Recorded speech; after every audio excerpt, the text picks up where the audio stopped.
예, 앞서 말씀드린 것처럼 이 기본소득 논쟁에 불을 붙인 건 미래통합당 김종인 비대위원장입니다. 그래서 오늘은 이 취임 일주일을 맞이한 김 위원장께 이 문제 포함해서 보수 재건 작업은 어떻게 진행되고 있는지 또 앞으로 대선 구도는 어떻게 전망을 하는지 자세히 좀 질문을 해보겠습니다. 자, 김 위원장님 어서 오십시오. 네, 안녕하세요. 자, 뭐 상당히 어려운 상황에서 지금 미래통합당 비대위원장을 맡으셔서 일주일이 지났는데 뭐 짤막하게 그동안 어떻게 지내셨습니까?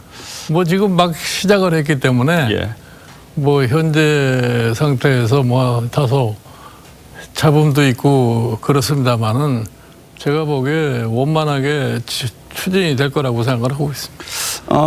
오시자마자 이제 가장 먼저 말씀하신 게 이제 기본소득 얘기를 하시고 조금 전에 이낙연 의원도 논의를 해보자 이제 이런 입장인데 오히려 미래통합당보다는 여당 쪽에서 좀 호응을 많이 하시는 이런 분위기인데 예를 들어서 오늘 아침 윤희숙 의원의 인터뷰를 보면 우리가 민주당의 어젠다를 문 것 같다. 우리 당이 감당 못할 기본소득을 이슈로 만든 것은 실수로 본다. 이런 얘기도 있어요. 이건 어떻게 평가하십니까? 그건 뭐 윤희석 의원이 뭐 어떤 측면에서 그런 얘기를 하는지는 잘 모르겠는데 그렇게 그냥 일반적으로 그렇게 기본소득에 관해서 뭐 이게 잘못됐다 못됐다 이런 성격이 아니라고 봐요. 예. 사실 이 기본소득은 내가 4년 전에 당시에 저희 민주당 비대위 대표를 할 적에 국회 대표연설에서 앞으로 장기적으로 우리 4차 산업 등등을 얘기를 할 적에 기본소득에 대한 논의도 우리가 시작을 해야 되겠다는 얘기를 이미 얘기를 했던 거예요. 예. 그러니까 이게 이제 새삼스럽게 이번 소위 비대위에 들어가가지고 나온 말이 아닙니다. 그러니까 지금 그때 상황에 비해서 지금은 이 경제가 이 4차 산업 쪽으로 가지 않을 수도 없고 더군다나 이번에 코로나 바이러스를 갖다 겪으면서 우리 경제의 사회 구조도 많이 변모되고 이런 상황에 있기 때문에 우리도 4차 산업에 참 빠른 속도로도 편입될 수밖에 없는 그런 여건이면 그러면 그때 이제 발생할 수 있는 여러 가지 고용의 문제가 아마 크게 대두될 겁니다.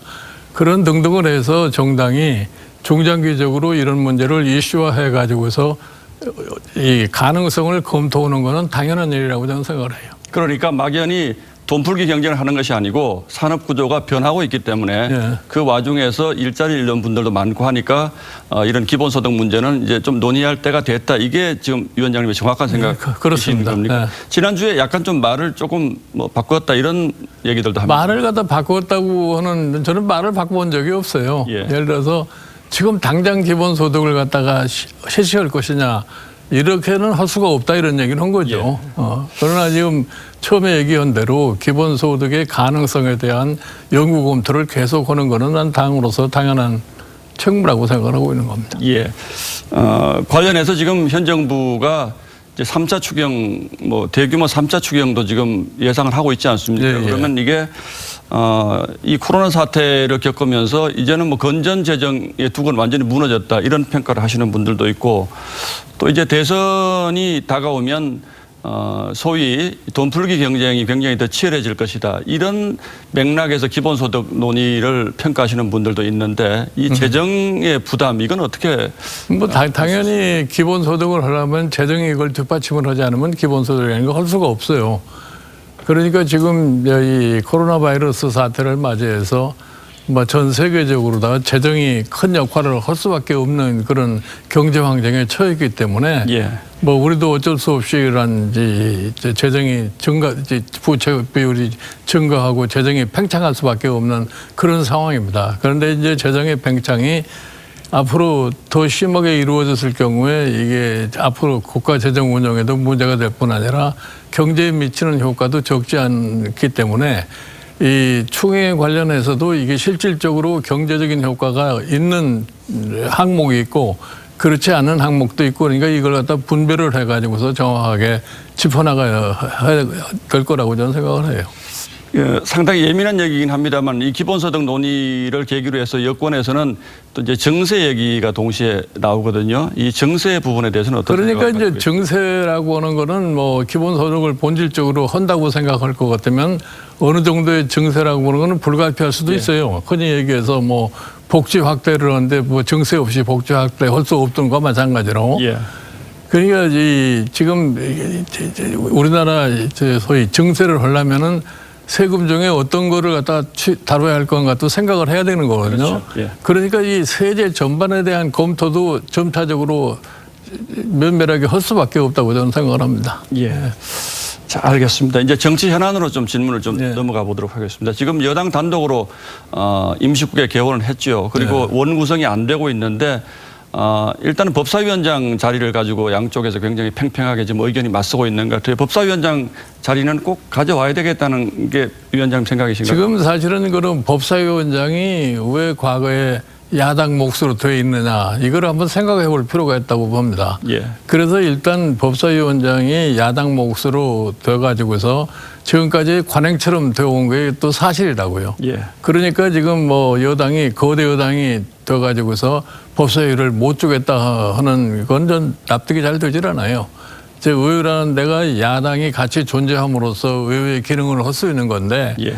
뭐 숫자적으로 많다고 그래서 그냥 무슨 법대로 한다 이런 식으로 지금 원 구성을 갖다가 한다고 하는 건 정말 납득이 되지 않는 거죠. 그럼 이 문제가 해결되지 않으면 상당 기간 교착 상태로 가는 것도 좀 불사하시겠다. 뭐 제가 이런 보기에는 이 문제가 그렇게 오래 끌리라고는 생각하지 않습니다. 예. 지금 사실 정부로서도 이 3차 추경도 빨리 처리를 해야 되고 하는 그런 당면한 상황에 처해 있기 때문에 어떤 형태로든지 원 구성을 빨리 하려고 하지 않겠어요? 예. 그러면 제가 보기에 좀 힘이 있는 쪽이 좀 포용적인 자세를 갖다 보일 것 같으면 뭐 이렇게 해결되기가 어려운 문제가 아니라고 봐요. 자, 지금 드릴 질문은 이 미래통합당 지지자분들이 상당히 관심이 큰 부분인데 이제 과거에 새누리당 비대위 시절에 경제민주화를 정강에 넣으셨고 네. 이번에는 보수라는 말을 아예 삭제할 수도 있다 이런 얘기들을 하시는데 이 부분이 어떤 면에서 보면 당의 정체성을 훼손한다 이런 말씀도 하시거든요. 어떻게 생각하십니까? 그 얘기는 제가 2012년에 새누리당 비대위에 있을 때도 똑같은 얘기가 나섰던 거예요. 예. 그러나 그게 그 자체가 당의 득표에 별로 의미가 없는 얘기예요. 예. 그러니까 지금 저는 솔직하게 얘기해서 우리가 미래통합당이 지켜야 할 가치가 과연 뭐냐. 그래서 그거를 추구하면서 가면 되는 것이지. 예. 그 굳이 무슨 특정한 말을 갖다 붙여가지고서 이렇게 해야만 되겠다 하는 이런 생각은 너무나 사람들이 경직된 사람들이 아닌가 이렇게 봐요. 예. 그 가치는 뭐라고 짧게 말씀해 주세요. 궁극적인 가치라는 것은 제가 뭐 늘 얘기를 합니다만은 우리가 어떻게 국민을 자유롭게 생활할 수 있느냐 하는 것을 예. 추구하는 거라고 생각을 해요. 예, 며칠 전에 말씀하신 배고픈 사람 없게 하는 최소한의 경제적 자유를 누리게 해주는 이를테면 국리민복 뭐 이런 걸로 보시는 당연히 이념은 그런 거죠. 큰 문제가 아니다. 지금 예. 사회에서는 그렇게 보신다는 것이죠. 자, 이제 뭐 대선이 사실은 올해가 지나가면 바로 이제 대선 국면으로 갈 텐데 네. 지난 총선 과정에서도 저도 이제 하신 말씀 중에 미래통합당의 대선 주자가 잘 보이지 않아서 좀 문제가 있다 이런 말씀 하시는 것으로 기억이 나는데 지금은 좀 발견하셨습니까? 뭐 아직은 제 눈에 발견을 한 건 없는 것 같아요. 그런데 지금 예. 뭐 대선 주자라는 거는 뭐 누가 발견하는 게 아니라 예. 대선에 관심이 있는 사람이 자기가 미래에 대한 비전을 갖다가 제시를 하면서 예. 스스로가 나와야지 대선 주자가 되는 거지. 예. 그렇지 않고는 대선 주자라고 누구를 지칭할 수가 없어요. 지금 나오신 분들도 여러분 있지 않습니까? 그분들. 아니 본인들이 뭐 심정적으로 대선 주자가 되겠다는 생각하시는 분들은 있지만 예. 아직까지 이렇게 확실하게 대선 주자로서 부각된 분들은 아직 안 계신 것 같아요.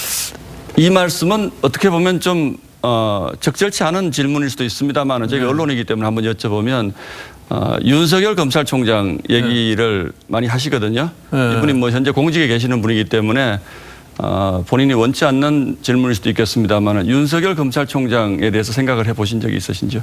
뭐 나는 그런 생각은 해본 적이 없어요. 근데 뭐 흔히들 얘기해서 저도 여론상에 듣기로는 뭐 그 사람도 하나의 후보군 중에 하나가 될 수 있지 않느냐 이런 얘기를 하는데 뭐 본인은 지금 현직에 있기 때문에 그거에 대한 소위 부정적인 자세를 가지고 있고 예. 만에 나중에 일반인으로 돌아와 가지고서 본인이 그런 의사가 있다고 이 천명을 하고서 대통령 후보로다가 나타나게 된다고 할 것 같으면 그 당시에 이제 여러 가지 여건 하에서 과연 그게 가능할 거냐 안 할 거냐 그때 가봐야 하는 거죠. 아직은 시기상조긴 합니다만은 외부 인사들 영입을 통해서 좀 당의 외연도 확대하고 당의 힘도 키우는 이런 작업 네. 아마도 염두에 두고 계실 텐데 네. 조금 생각하시고 아니 그러니까 계획이- 뭐 여러 가능성이 있는 사람을 갖다 가급적이면 당에서 많이 포용을 해가지고 당내에서 치열한 경쟁 상태를 갖다 전개시킬 것 같으면 그것이 선거에 도움이 될 거라고 저는 생각을 해요. 예를 들어서 홍준표 의원이라든지 김태호 의원 이런 분들도 들어오시면 도움이 되는 분들로 판단하십니까? 현재로서는 우리 이제 당원이 아니기 때문에 예. 뭐라고 얘기는 할 수가 없고 언제 뭐 당원의 자격을 갖춰지게 되면은 그 뭐 본인들 의사에 따라서 뭐 할 수는 있겠죠. 자, 마무리하겠습니다. 마지막으로 어쨌든 미래통합당의 구원투수로 지금 등판을 하신 셈인데 앞으로 뭐 계획이랄까요, 포부랄까요, 좀 짤막하게 정리하시면서 인터뷰를 끝내도록 하겠습니다. 그러니까 당이 지금 부족한 부분을 갖다가 채워나가는 역할을 할 수밖에 없습니다. 지난 총선에서 나타난 소위 민심의 상황을 갖다 정확하게 분석을 하고 그 부족분을 갖다 채워주는 거죠. 그렇게 해야만이 2022년 대선에 대한 준비가 될 거라고 나는 생각을 해요. 최종적인 목표지는 2022년 대선에 두고 계시는. 그렇게 되고 있습니다. 네. 예, 잘 알겠습니다. 오늘 말씀 고맙습니다. 이렇게 네. 나와주셔서 고맙습니다. 예, 지금까지 김종인 미래통합당 비대위원장과의 인터뷰였습니다. 예, 감사합니다. 네, 감사합니다.